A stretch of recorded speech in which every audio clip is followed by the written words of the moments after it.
देखो आगे, देखो रोटेशन कंप्लीट हो गया था। इसके जरा कुछ क्वेश्चन देखो, देखो जरा एक डायग्राम बनाते हैं फिर इसका क्वेश्चन लिखवाते हैं। देखो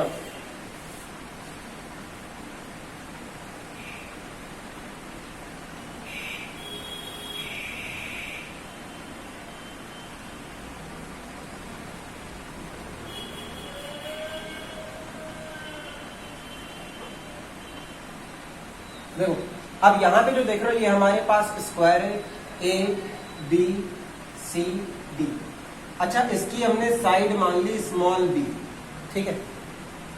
अच्छा, जो चार कोने देख रहे हो, कोने में लगे चार स्फीयर, ठीक, ये हमारे पास चार स्फीयर है। इन सभी की रेडियस है हमारे पास स्मॉल ए, ठीक है।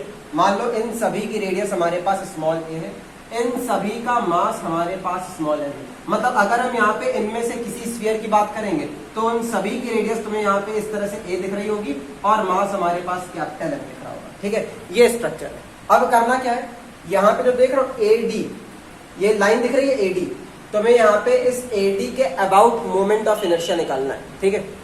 लिखो जरा क्वेश्चन, क्वेश्चन लिखो, लिखो। 4 आइडेंटिकल स्फीयर्स, 4 चार लिखना, 4 identical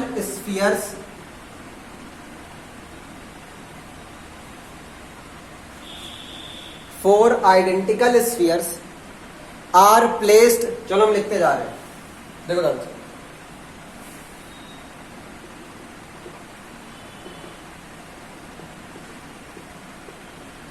Four identical spheres are placed at the corner of, या at the each corner of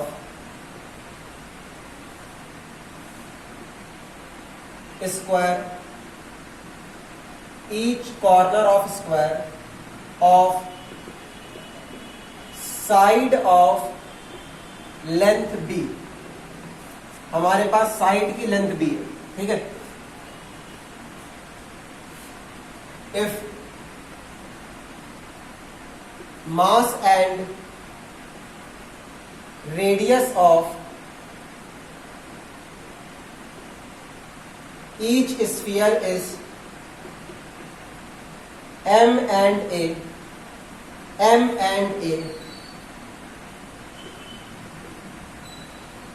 then find the moment of inertia,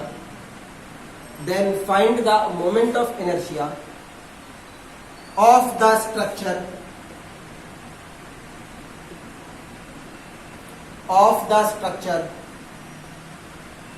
about axis AD, ठीक है। ये हमारे पास अब एडी क्या कर रही है, एक्सेस का काम कर रही है, हमें इसके अबाउट मोमेंट ऑफ इनर्शिया निकालना है। जल्दी नोट करो क्वेश्चन, हो गया। देखो आगे सॉल्यूशन, देखो इसका।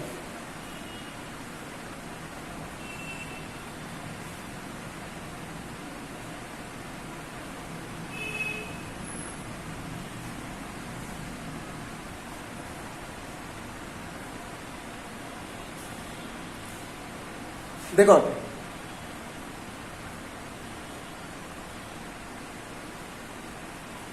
अब देखो, सबसे पहले तो एक बात देखो, एक्सिस हमारे पास एडी है, तो जरा इसको ऊपर बढ़ा दो, इसको नीचे बढ़ा दो, कोई फर्क नहीं पड़ता है। अच्छा जरा समझना, हमें इस पूरे स्ट्रक्चर का मोमेंट ऑफ इनर्शिया निकालना है। स्ट्रक्चर में जरा देखो मास किसके पास है, मास इन चारों स्फीयर्स के पास है।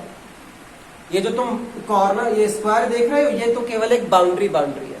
मास कहां पर हमारे पास, चारों स्फीयर्स के पास। इतनी बात क्लियर है? देखो ध्यान से करते, देखो अब यहां पे ये जो एक्सिस दिख रही है, ये एक्सिस देखो इस वाले स्फीयर और इस वाले स्फीयर के लिए तो डायमीटर का काम कर रही है। ध्यान से देखो, ये जो हमारे पास एक्सिस है, ये पहले वाले स्फीयर और नीचे वाले स्फीयर, इन दोनों के लिए तो डायमीटर का काम कर रही है। मतलब अगर हम इसको एक्सिस मान के पूरे स्ट्रक्चर को ऐसे घुमाएंगे तो जरा सोचो क्या होगा। ये वाला स्फीयर तो अपने डायमीटर के अबाउट रोटेट करेगा और ये वाला स्फीयर भी अपने डायमीटर के अबाउट रोटेट करेगा। अगर ये दोनों डायमीटर के अबाउट रोटेट कर रहे हैं तो इन दोनों का मोमेंट ऑफ इनर्शिया तो केवल और केवल डायमीटर के अबाउट निकालना पड़ेगा। तो एक काम करते हैं, इसका मोमेंट ऑफ इनर्शिया देखो, तो यहाँ पर हमारे पास जो IA आएगा, मतलब इसका मोमेंट ऑफ इनर्शिया ये हमारे पास होगा 2/5 ma²। सोचो जरा ध्यान से, इस स्फीयर की रेडियस a मानी थी, मास m माना हुआ है, या इसको भी स्मॉल m कर दो, कैपिटल M कर दो, कोई फर्क नहीं पड़ता। ठीक है, देखो यहां पर हमने क्या माना, IA। देखो IA का मोमेंट ऑफ इनर्शिया को निकल आया, इतनी बात क्लियर।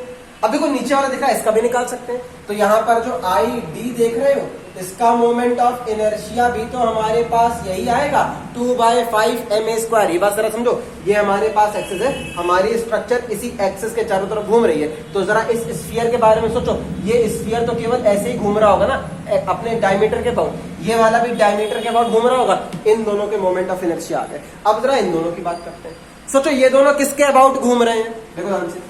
अब ये जो स्फीयर देख रहे हो, ये इस एक्सिस के अबाउट घूम रहा है, मतलब ये ऐसे घूम रहा है। सोचो ध्यान से, ये हमारे पास ऐसे घूम रहा है, मतलब ये स्फीयर क्या कर रहा होगा, इसके चारों तरफ सर्कुलर मोशन कर रहा होगा।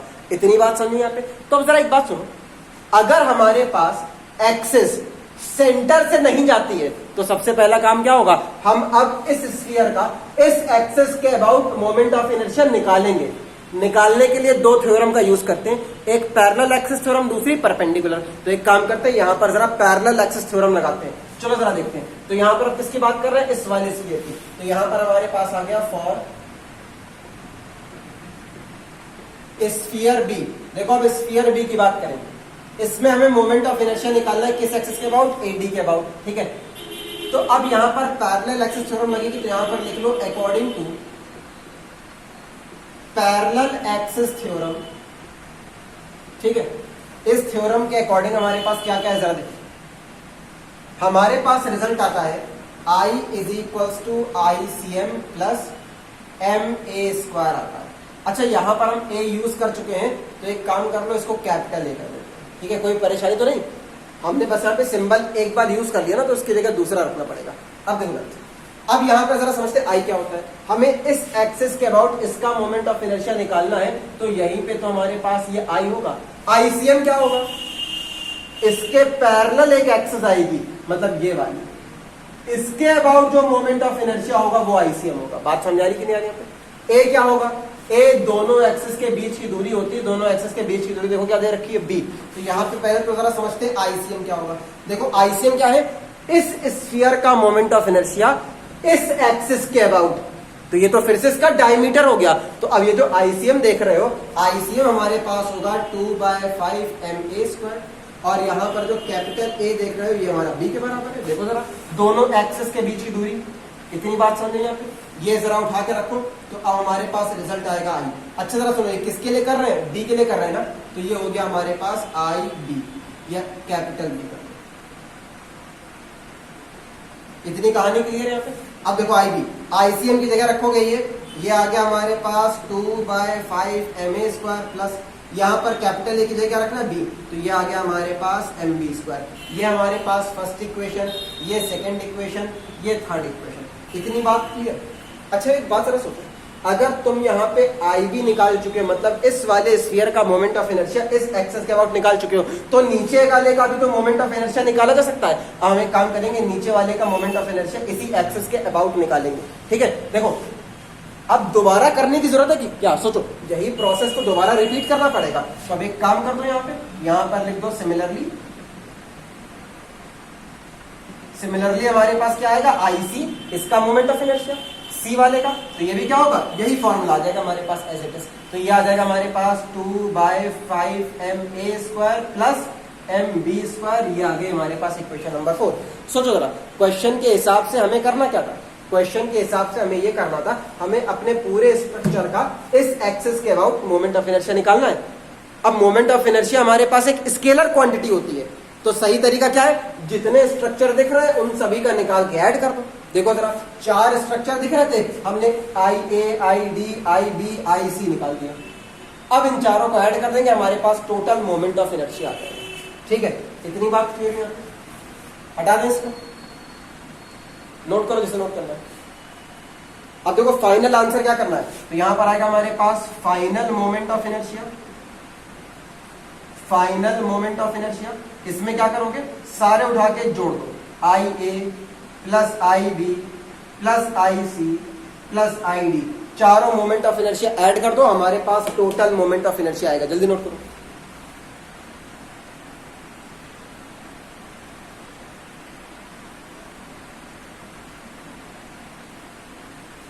हटा दे, हो गया? चलो देखो, एक बार यहां पे आप फाइनल आंसर देखो, ये हटाते हैं।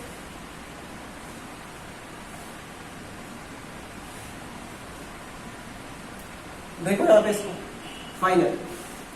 अब देखो आई बराबर क्या, IA क्या निकाला, ये हमारे पास आ गया 2/5MA² प्लस IB ये रखा हुआ है हमारे पास, तो ये भी आ गया हमारे पास 2/5MA² प्लस MB²। आगे जरा देखो, फिर आ गया IC, इसके बारे में जरा सुनो, ये आ गया हमारे पास 2/5MA² प्लस MB²। दिख रहा है, उड़ गया ऊपर, नीचे ले आए।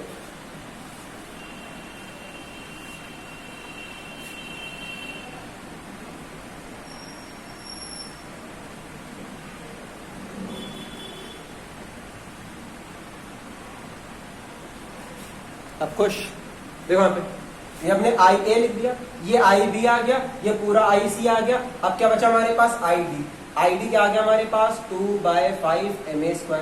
अब देखो ये 2/5 दो को 4 बार जोड़ दो 8 बनता है, तो ये हो गया हमारे पास 8/5MA²। कुछ याद आ रहा है? आगे जरा देखो, एक MB² और एक EMB², ये आ गया हमारे पास 2MB²। ये हमारे पास फाइनल आंसर आ गया। शुरू हो जाओ, ये तो हटा दें, तो नोट कर लिया होगा सारा।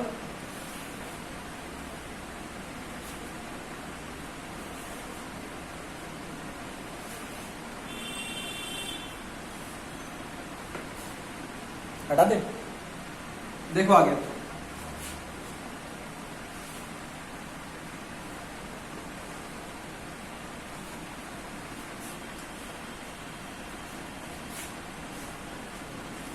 देखो अब एक और क्वेश्चन लेके चलते हैं, समझ में आया? ध्यान रखना भैया, जो हमने थ्योरी कराई है पूरी, ठीक है, वो थ्योरी तुम्हारी ऑब्जेक्टिव को ध्यान में रख के कराई है, उसमें तुम्हारे मैक्सिमम क्वेश्चन कवर हो जाएंगे, लेकिन फिर भी तुम्हारे पास जो 2-3 क्वेश्चन अच्छे लेवल के होते हैं वो यहाँ पे करा रहे हैं, ठीक है, ताकि वो अच्छे लेवल के क्वेश्चन करने लायक हो जाओ। देखो ध्यान से आप, चलो एक क्वेश्चन और लेते हैं, बढ़िया सा, इसमें वाकई में दिमाग पंचर हो जाएगा। देखो ध्यान से, अब एक काम करते हैं, देखो ये हमारे पास एक रॉड है, ठीक है, इसकी लेंथ हमें दी गई है 9 मीटर, इसकी लेंथ हमारे पास 9 मीटर है। इसका जो टोटल मास दिया गया है, ये दिया गया हमारे पास 12 kg, ठीक है, इतना दिया गया।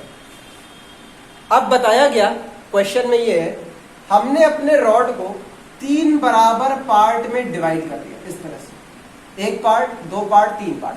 अच्छा, अगर तीनों बराबर पार्ट तो सोचो, ये 9, तो ये 3, ये 3, ये 3 होंगे कि नहीं होंगे?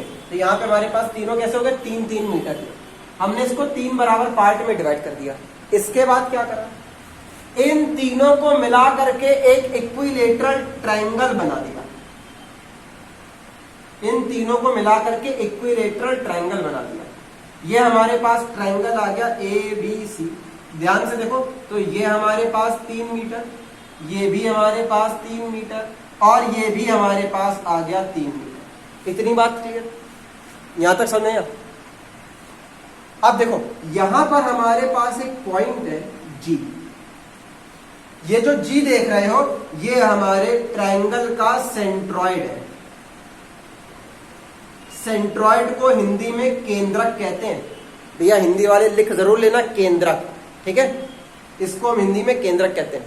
अब आगे देखो, अब ये बोला गया कि ये जो ट्रायंगल बना, ये ट्रायंगल सेंट्रॉइड से जाने वाली एक्सिस से, ध्यान सुना, सेंट्रॉइड से जाने वाली एक्सिस के अबाउट घूम रहा है। ठीक है, ये ट्रायंगल सेंट्रॉइड से जाने वाली एक्सिस के अबाउट घूम रहा है। तो तुम्हें यहां पे अब इसका मोमेंट ऑफ इनर्शिया निकालना है। ठीक है, बात समझा रही है? यहाँ पे क्या करना है तुम्हें? इस ट्रायंगल का मोमेंट ऑफ इनर्शिया निकालना है।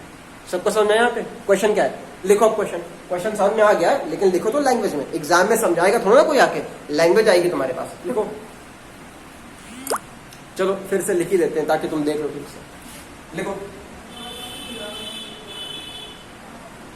a rod of mass 12 kg and length 9 meter is cut into 3 equal parts. ठीक है, 3 equal parts.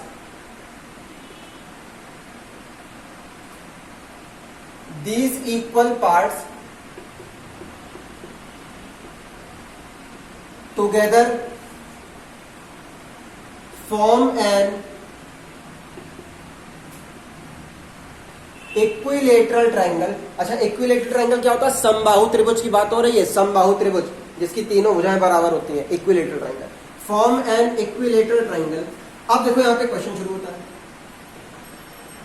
Find the moment of inertia of triangle ABC about the axis. ध्यान से देखो, एक्सिस के बारे में समझाने जा रहे हैं, ये समझने वाली बात है। अबाउट द एक्सिस परपेंडिकुलर, ये परपेंडिकुलर का साइन लगा हुआ है, perpendicular to the plane of triangle, plane of triangle and passing through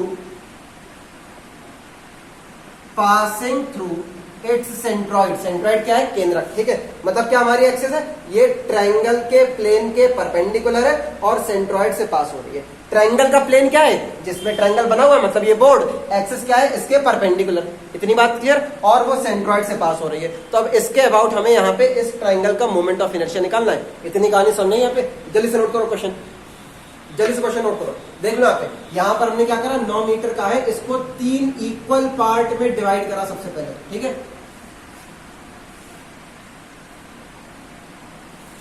आगे बढ़े, हो गया? हुआ?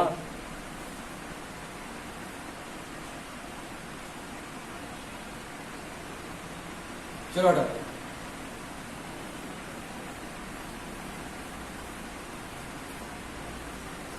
देखो अब देखो, जिसको तकलीफ हो रही है कि ये तो मोटा था, यहां एक ही लाइन आई, भैया तुम बना लो लाइन, तुम यहां पे इसको थोड़ा मोटा कर लो, खुश हो जाओ।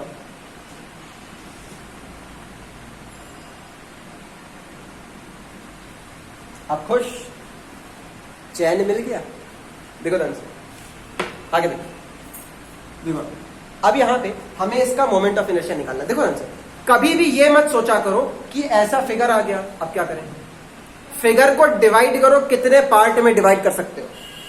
फिगर हमारे पास 3 पार्ट में डिवाइड है, एक ये साइड, एक ये साइड और एक ये साइड। बोलो इतनी बात क्लियर है? ये समझ आ रहा है? तो एक बात जरा समझना, हम एक काम करें, या तो तीनों का मोमेंट ऑफ इनर्शिया निकाल के जोड़ो, पहला तरीका, या फिर हम केवल एक रॉड का मोमेंट ऑफ इनर्शिया निकालें और उसका 3 गुना कर दें, दूसरा तरीका। सोचो जरा, ये सही होगा कि नहीं होगा? देखो वहां पे, ये तीनों रॉड एक दूसरे के बिल्कुल सिमिलर हैं, बिल्कुल एक जैसे हैं, तो तीनों का मोमेंट ऑफ इनर्शिया सेम ही आना है, कुछ भी कर लो। ठीक है, तो यहां पर हम एक काम करेंगे, एक रॉड का मोमेंट ऑफ इनर्शिया निकालेंगे, 3 है ना, तो 3 गुना कर देंगे, हमारा आंसर आ जाएगा। पहले बताओ, जो करने वाले हैं वो बात दिमाग में बैठी? वो बात दिमाग में बैठी? अब देखो आगे शुरू करते हैं। देखो अब यहां पर पूरा फोकस एक रॉड पे करेंगे, ए बी की बात करेंगे। ठीक है, केवल ए बी की। तो देखो फॉर रॉड ए बी। देखो ए बी का मास क्या है हमारे पास। अच्छा एक काम करा, देखो अगर ये 12 केजी का है, इसको 3 बराबर पार्ट में डिवाइड करोगे तो तीनों का भार भी तो सेम आएगा। अगर 12 को 3 बराबर पार्ट में बांटो तो हर एक 4 केजी का आएगा कि नहीं आएगा। तो यहाँ पर जो m देख रहे हो हमारे पास कितना होगा, 4 केजी। बोलो बात समझ में आ रही कि नहीं आ रही है। अच्छा अब इसकी लंबाई कितनी, 3 मीटर, वो तो लिखा ही हुआ है। तो यहाँ पर L क्या हो गया हमारे पास, 3 मीटर। भैया ध्यान रखना, कोई ये ना सोच लेना L 9 मीटर होगा। हम यहाँ AB की बात कर रहे हैं, AB कितना लंबा दिख रहा है, 3 मीटर लंबा। तो ये सब कुछ AB के हिसाब से हो रहा है। इतनी कहानी समझ में सभी को। आगे देखो, अब हमें यहाँ पे इस एक्सिस के अबाउट मोमेंट ऑफ इनर्शिया निकालना है इसका। अब देखो ध्यान से, ये जो एक्सिस है, ये एक्सिस इसके सेंटर से तो नहीं पास हो रही है, तो अब क्या करेंगे, पैरेलल एक्सिस थ्योरम लगाएंगे। चलो जरा देखते हैं यहाँ पे। तो यहाँ पर हमें देखनी पड़ेगी parallel axis theorem. According to parallel axis theorem, देखो जरा फॉर्मूला होता है हमारे पास I is equal to ICM plus MA²। ठीक है, देखते हैं आप। अच्छा m को देखो स्मॉल से लिखा हुआ तो स्मॉल कर दो, सिंबल एक जैसे रखना, अलग अलग ना रखना। खैर वैसे भी तुम्हें पेपर ऑब्जेक्टिव देना है, सब्जेक्टिव होता तो ये ध्यान रखने वाली बात थी। अब देखो ध्यान से, अब यहाँ पे बहुत ध्यान रखना, ICM और A ये दो चीजें तुम्हें ढूंढनी है। देखो कैसे ढूंढनी। सबसे पहले बात करते हैं ICM की, इसको इक्वेशन नंबर 1 बनाते हैं। सबसे पहले बात करते हैं ICM। देखो ये हमारे पास एक्सिस है, हमें एक काम करना है, हमें इस एक्सिस के पैरेलल और रॉड के सेंटर ऑफ मास से जाने वाली एक्सिस बनानी पड़ेगी। तो जरा सोचो, ये एक एक्सिस आएगी जो हमारी इस एक्सिस के पैरेलल भी होगी और इसके सेंटर ऑफ मास से भी जा रही होगी। बोलो बात समझ में कि नहीं है। और ये जो एक्सिस देख रहे हो, ये लगता है तुम्हें फॉर्मूला आता है कि नहीं आता है। सोचो, यही तो तुम सबसे पहले निकाल के लाए थे रॉड में कि हमारे पास अब ये जो एक्सिस है, ये जो रॉड है, रॉड की परपेंडिकुलर एक्सिस और सेंटर से जाने वाली एक्सिस के अबाउट मोमेंट ऑफ इनर्शिया होता है mL²/12। कुछ याद आया? मतलब यहाँ पर जो पैरेलल एक्सिस होगी, इसी के अबाउट मोमेंट ऑफ इनर्शिया क्या होगा, ICM होगा। तो अब यहाँ पर जो ICM देख रहे हो, इसका फॉर्मूला लगेगा mL²/12। बोलो इतनी बात समझ नहीं कि नहीं आते। यहाँ पे M और L किसका लगेगा, इस रॉड का, जो यहाँ पे लिखा हुआ है। तो यहाँ पर आ गया M की जगह आ गया हमारे पास 4, L की जगह आ गया 3 का स्क्वायर, ये आ गया 12, 12 से काट दो 3, ये आ गया 3, 3 से 1 स्क्वायर कट जाएगा तो कितना आ गया हमारे पास 3। इतनी बात क्लियर, ये हमारे पास आ गया 3। अब एक बात समझना जरा ध्यान से, यहाँ पर हमने सब कुछ यूनिट में दिया है ना, तो तुम यूनिट यूज करोगे, जब न्यूमेरिकल वैल्यू आ रही तो यूनिट जरूर यूज करना, kg मीटर स्क्वायर, ये आ गया हमारे पास। इतनी बात क्लियर है, सबको ICM समझ में कैसे आया। अब बारी आती है एक, ठीक है, हटा दें, ये हटा दें ऊपर वाला।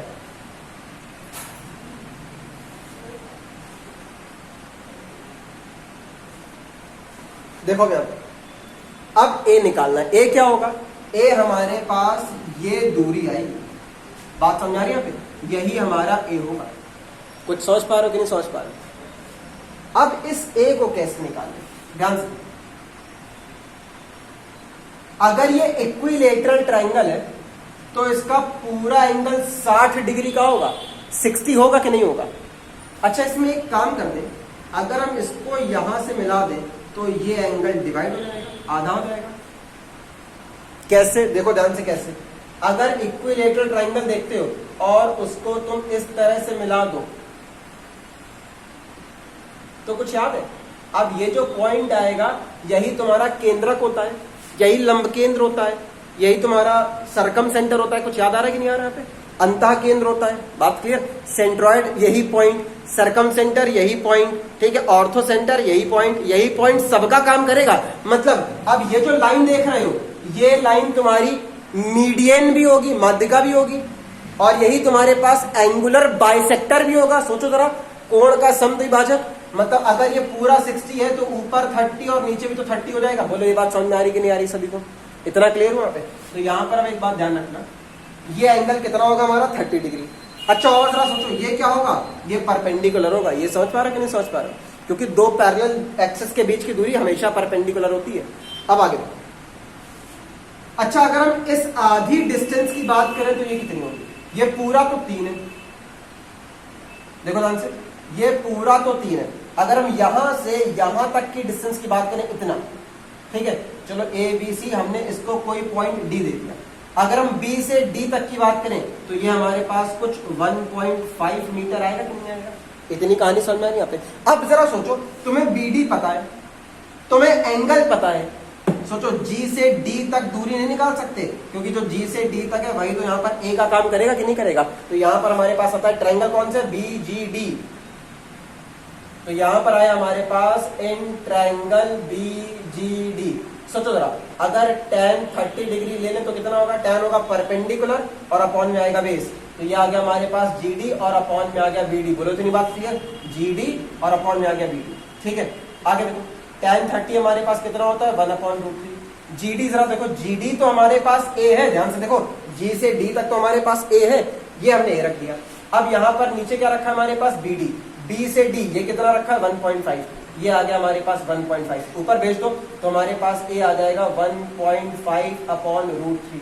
इतनी कहानी समझ नहीं सभी को, आगे बढ़े इसमें, इतना क्लियर हुआ? देखो अब देखो नीचे √3 नहीं रखते हैं, ठीक है, यह रख भी दो कोई फर्क नहीं पड़ता, यहाँ स्क्वायर हो जाएगा, चलो सॉल्व हो जाएगा इसको। अभी बात नहीं, अब देखो ये हमारे पास A आ गया, ये हमारे पास ICM आ गया, ये हमारा ICM आ गया, ये हमारे पास A आ गया। अब ये दोनों उठा करके वापस इक्वेशन नंबर 1 पे रखते हैं। तो यहां पर आ गया हमारे पास put values in equation number 1, रखो जरा वैल्यू। तो यहां पर रखा है हमारे पास I बराबर ICM, ICM तो आ गया हमारे पास 3 प्लस आ गया हमारे पास MA², M क्या है हमारे पास 4, A कितना निकला इतना, ये आ गया हमारे पास 1.5/√3 का होल स्क्वायर। चलो जरा सॉल्व करते हैं, 3 + 4 1.5 का हो जाएगा स्क्वायर 2.25, नीचे 3 आ गया, 3 से जरा काटो इसको, कितनी बार चला जाएगा 0.75 आ जाएगा। ठीक है, ये कितना हो जाएगा 75, 4 300 होता है, कुछ याद है? ये आ गया 3, ये आ गया हमारे पास 300। देखो 2 के पहले डेसिमल लगा हुआ है, ये डेसिमल आ गया हमारे पास, 3 और 3 6 हो गया। तो ये आ गया हमारे पास kg मीटर स्क्वायर। ये आ गया हमारे पास मोमेंट ऑफ इनर्शिया एक रॉड का, किसके अबाउट, सेंट्रॉइड से जाने वाली एक्सिस के अबाउट। हमें क्या करना है, हमें पूरे ट्रायंगल का मोमेंट ऑफ इनर्शिया निकालना है, इसी का 3 गुना ले लेंगे। तो अब यहां पर आता है हमारे पास टोटल मोमेंट ऑफ इनर्शिया। अगर टोटल निकालना है तो ये I डैश मान लिया, I डैश क्या होगा, I का 3 गुना। ठीक है, चलो जरा देखते हैं, 3 I आया कितना हमारा 6, ये आ गया हमारे पास 18 kg मीटर स्क्वायर। बोलो जरा क्वेश्चन समझ में आया कि नहीं आया? नोट करो, नोट करते समय ध्यान रखना, पहले ये नोट करोगे, फिर ये वाला पार्ट, फिर ये वाला पार्ट, फिर ये नीचे वाला पार्ट। ठीक, शुरू जाओ।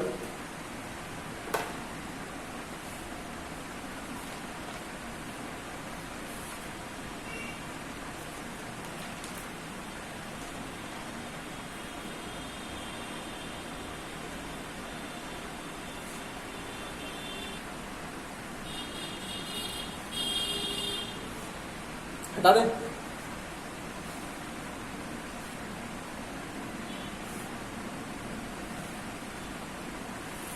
हो गया ना लो।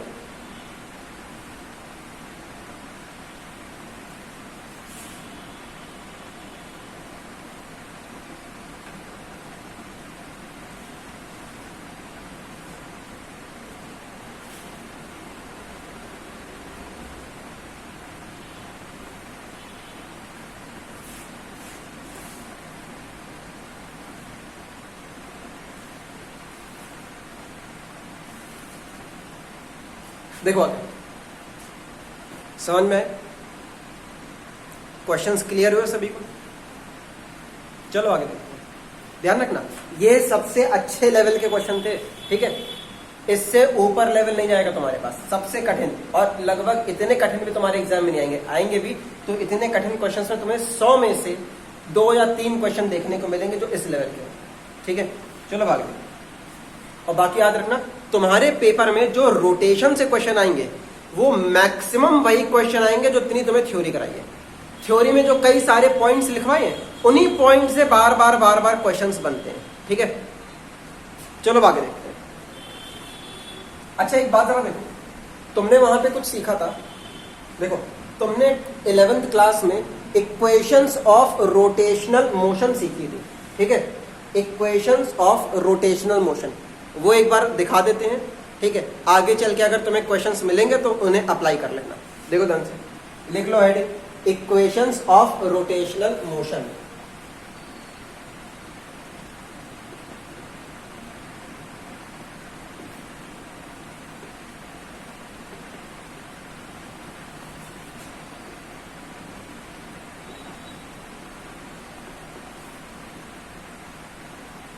देखो ध्यान से, हमारे पास अब 3 इक्वेशन होती हैं। अच्छा देखो, तुमने कुछ इक्वेशन देखी होंगी, v is equals to u plus a t, s is equals to u t plus half a t square, और हमारे पास निकल करके आता है v square is equals to u square plus 2s। ये होती है स्ट्रेट लाइन मोशन की इक्वेशन, ठीक है।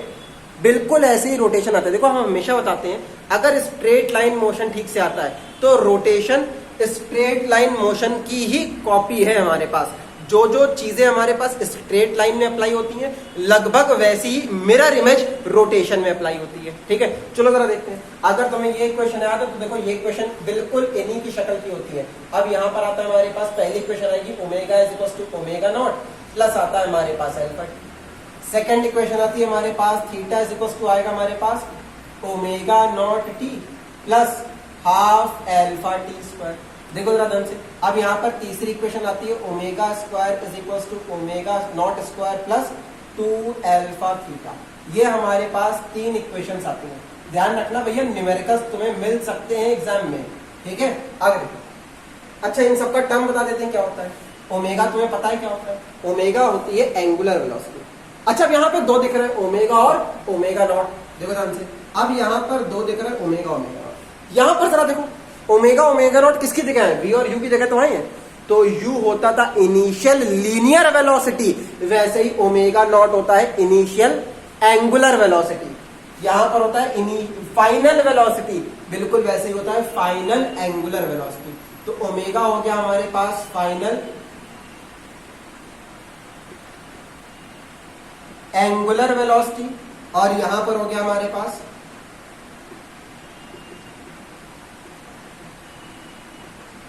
Initial angular velocity. इतनी बात क्लियर है। आगे जरा सुनो, ये हो गया ओमेगा ओमेगा नॉट, और क्या बचा हमारे पास अल्फा। जैसे यहां पर होता है हमारे पास एक्सेलरेशन, ये कौन सा एक्सेलरेशन, स्ट्रेट लाइन पे चलने वाला एक्सेलरेशन, मतलब इसे कहते हैं लीनियर एक्सेलरेशन। बिल्कुल वैसे ही हमारे पास ये होता है एंगुलर एक्सेलरेशन। तो ये आ गया हमारे पास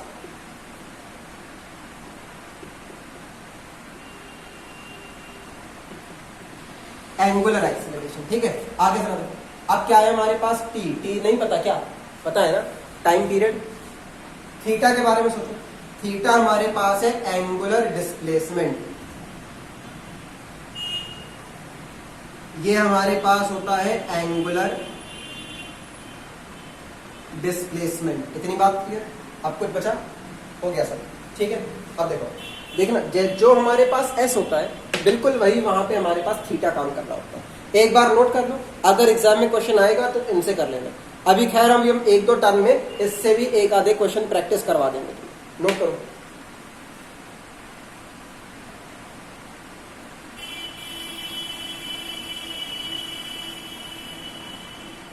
हटाते,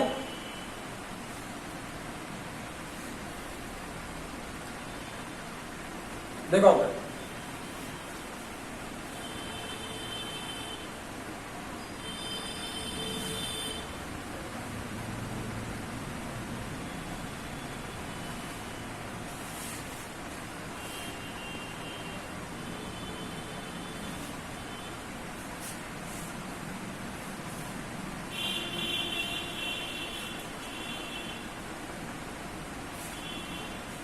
चलो देखो, अब यहां पे तुम्हें शुरुआत में एक टॉपिक पढ़ाया था, रेडियस ऑफ गायरेशन, ठीक है।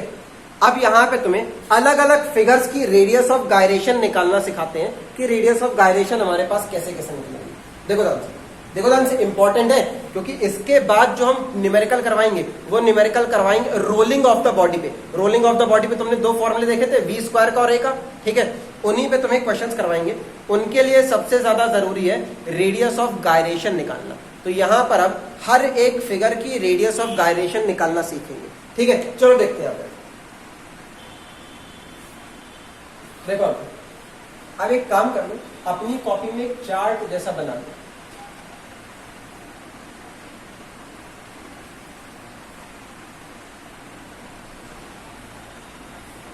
देखो यहां पर आ गया हमारे पास शेप ऑफ बॉडी,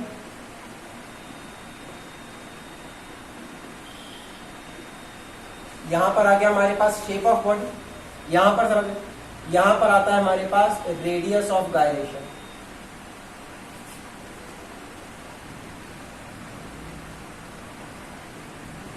ठीक है, यहां पर सबकी रेडियस ऑफ गायरेशन, और सिर्फ देखेंगे नहीं, निकालना सीखेंगे, क्योंकि हम यहाँ पे सब तो नहीं करा सकते ना। मान लो हम चाहे जितने करा दें, फिर भी यहाँ पे एक ऐसा क्वेश्चन बन जाएगा जो हमने ना कराया हो, या सैकड़ों तरह के क्वेश्चन बन सकते हैं। ठीक है, तो यहाँ पे सबसे जरूरी है तुम्हें निकालना सीखना है। एक बार सीख लोगे तुम चाहे जो आ जाए फिगर उसका निकालोगे। देखो सबसे पहले लेते हैं हम यहाँ पे रिंग। अब देखो रिंग का मोमेंट ऑफ इनर्शिया क्या होता है, सोचो जरा। रिंग का मोमेंट ऑफ इनर्शिया होता है mr²। अब करना क्या है, ध्यान सुनना, जो मोमेंट ऑफ इनर्शिया है तुम्हें उसी मोमेंट ऑफ इनर्शिया को बराबर कर देना है mk² के, और यहां पर जो k की वैल्यू आएगी वही हमारा रेडियस ऑफ गायरेशन होता है। ध्यान से देखो यहाँ पे, तो हमारे पास यहाँ m कैंसिल हो जाएगा। देखो k² बराबर r², मतलब k की वैल्यू किसके बराबर आ गई हमारे पास, r के बराबर। मतलब रिंग के केस में जो उसकी रेडियस होती है वही उसकी रेडियस ऑफ गायरेशन भी होगी। ठीक है, अब देखो आप जो मान लो नए जुड़े हैं या जिनकी वो क्लास नहीं ली हुई है रेडियस ऑफ गायरेशन की, हम एक बार समझा देते हैं रेडियस ऑफ गायरेशन क्या होता है। देखो ध्यान से, जैसे मान लो ये कोई बॉडी है, कोई भी कैसी भी, ये हमारे पास इस एक्सिस के अबाउट घूम रही है। ठीक है, इसका मास हमारे पास कैपिटल है, पूरी बॉडी का मास हमारे पास कैपिटल है। अब अगर हम यहां पे देखें तो मान लो इसका मोमेंट ऑफ इनर्शिया आई है। ठीक है, इस एक्सिस के अबाउट मोमेंट ऑफ इनर्शिया इस बॉडी का आई है। देखो अब हम यहां पे देखें तो एक काम करते हैं, इस बॉडी का जो पूरा मास m है, मान लेते हैं कि ये पूरा मास, देखो जो m था वही m यहां पे है, ये पूरा मास एक पॉइंट पे कॉन्सेंट्रेटेड है। ठीक है, मान लेते हैं कि ये जो पूरा मास है इसका, ये केवल एक पॉइंट पर आकर के कॉन्सेंट्रेट हो गया। इतनी बात क्लियर है? अब जरा सुनो, देखो ध्यान से, अब हमारे पास इस पॉइंट की जो एक्सिस से दूरी आएगी, जो एक्सिस से दूरी आएगी, यही हमारी रेडियस ऑफ गायरेशन। ठीक है, अब देखो एक क्वेश्चन आ रहा होगा, अरे तो ऐसे हम इसको कहां रख दें, मान लो हम यहां रख देते हैं, हम यहां रख दें, ऐसा नहीं होता। इसके लिए कंडीशन आएगी, जरा समझना। इस पॉइंट का जो मोमेंट ऑफ इनर्शिया होगा, सोचो एक पॉइंट, एक पार्टिकल की रेडियस k, तो हमारे पास इसका जो मोमेंट ऑफ इनर्शिया निकलेगा वो आ गया mk²।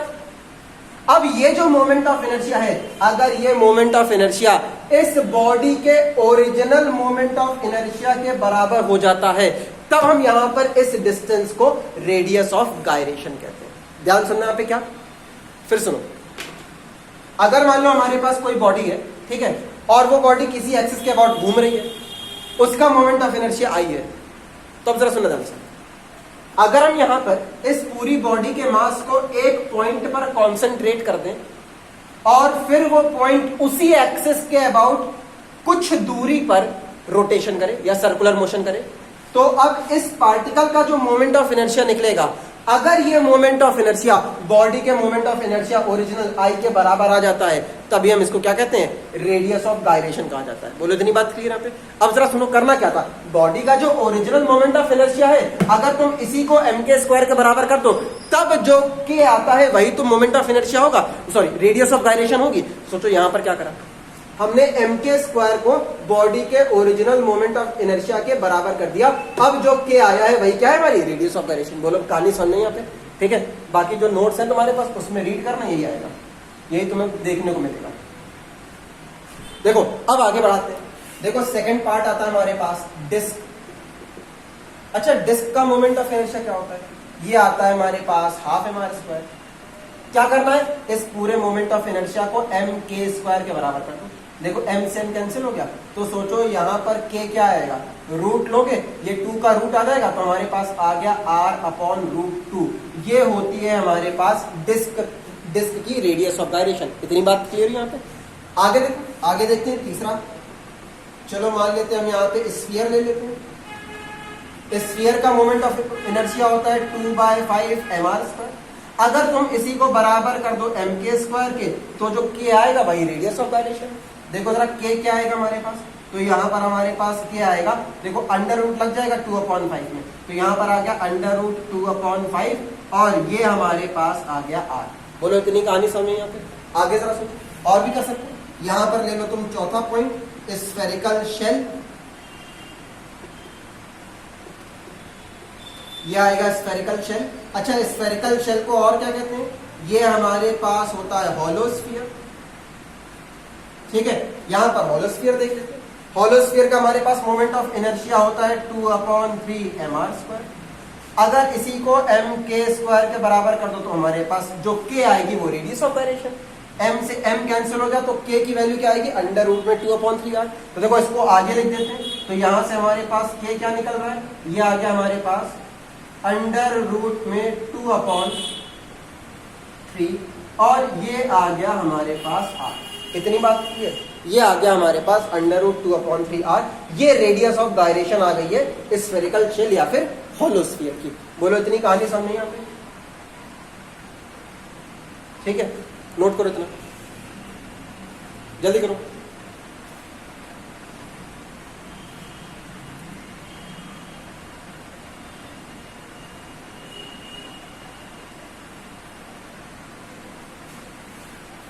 हटा दे।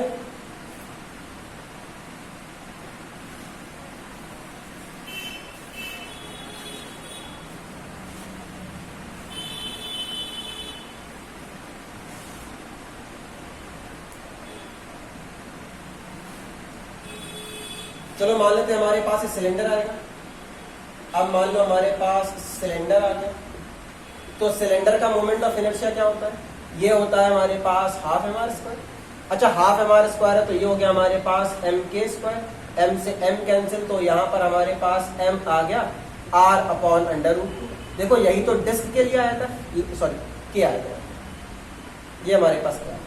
ठीक है, यही हमारे पास डिस्क के लिए आया था। लेकिन एक बात समझना, अब सिलेंडर के तो 2 मोमेंट ऑफ इनर्शिया होते हैं, कुछ याद है। ये जो देख रहे हो ये हमारे पास है अबाउट एक्सिस x डैश। कुछ याद आ रहा है कि नहीं आ रहा है। ये हमारे पास इस तरह से सिलेंडर होता था, ये हमारे पास एक्सिस आती थी x डैश और ये हमारे पास होती थी y डैश। कुछ याद है कि नहीं याद है। अब यहाँ पर y डैश की बात करेंगे, हटा दें इसको। समझ में आया कि नहीं आया। देखो अब यहाँ पर दूसरा केस देखते हैं। ये जो देख रहे हो ये मान लो हमारे पास सिलेंडर का A केस हो गया। अब यहाँ पर सिलेंडर का ही B केस देखने वाले हैं। इतनी बात क्लियर सभी को। चलो आगे देखते हैं।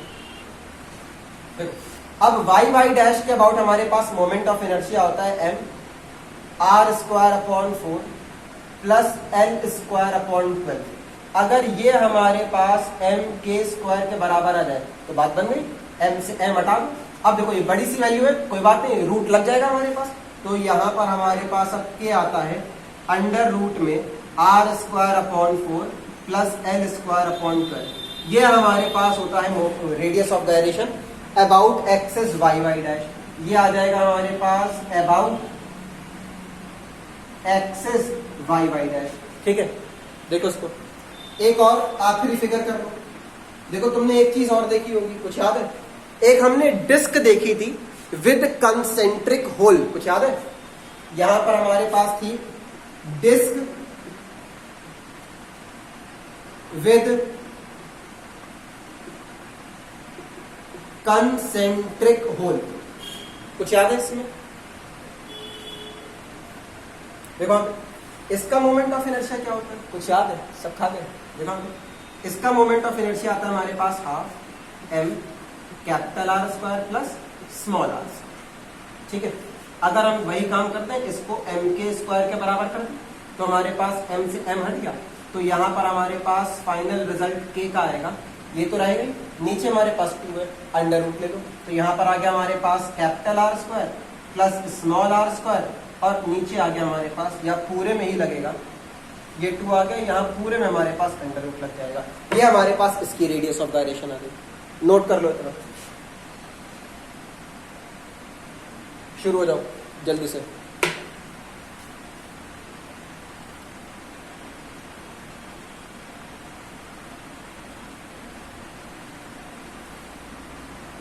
हो गया? अब आगे देखो इसमें,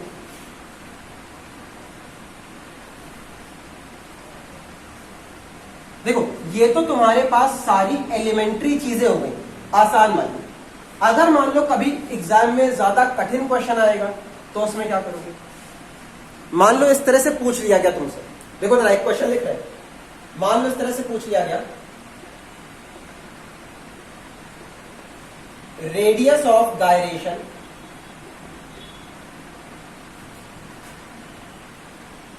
of a disc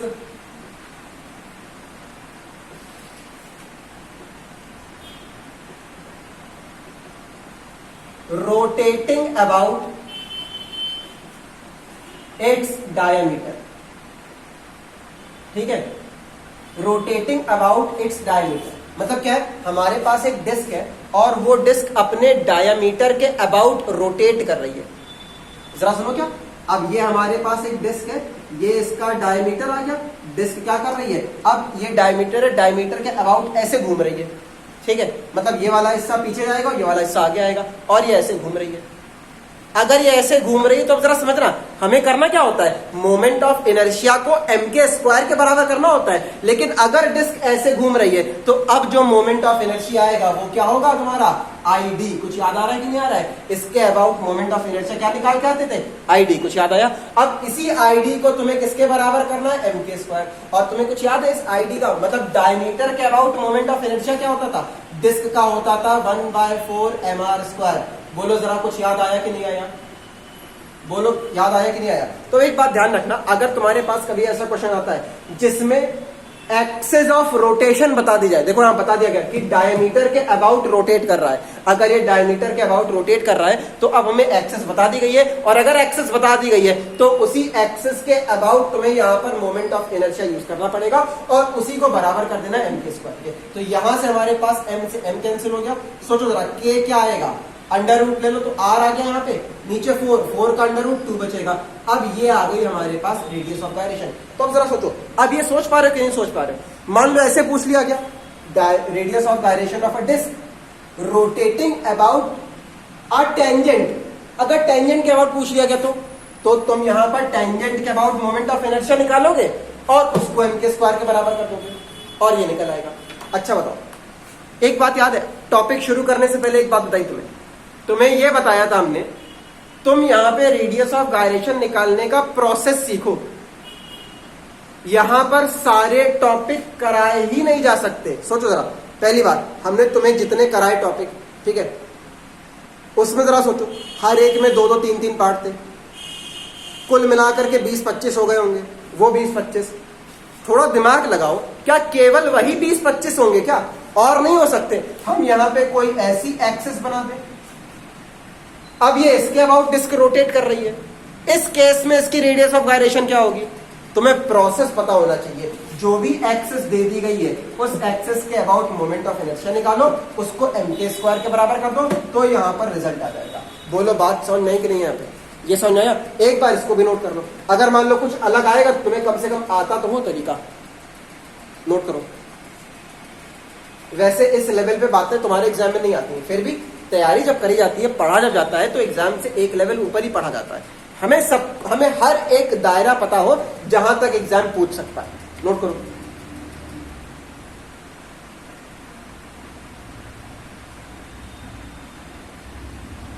हो गया? चलो हटाते हैं।